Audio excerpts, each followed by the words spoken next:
嗨，大家好，今日就想同大家用我最中意飲嘅可樂嚟整鬼口水啦。咁我哋需要嘅材料係非常之簡單啦。首先唔少得嘅咧就有可樂，之後就有膠水同埋甘油，再之後咧就有硼砂同埋水，最後咧就有呢個兜同埋攪拌器嘅。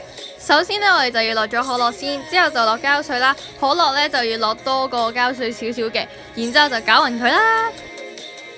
搞到咁上下嘅時候呢，我哋就可以落甘油啦，然之後都係攪。搞到咁上下呢，我哋就可以整我哋嘅硼砂水啦。咁硼砂水嘅比例呢，就係1份硼砂3份水咯。咁呢都係將佢哋攪勻啦，然之後我哋就可以將呢一硼砂水潑落去啦，然之後就搞到我哋個鬼口水成咗型啦，咁就 OK 噶啦。哇！咁快我哋嘅可樂衫已經整完咯，真係超級正咯，同埋佢嘅質地都非常之好啦。跟住啦，大家都可以聞到淡淡嘅可樂香嘅耶！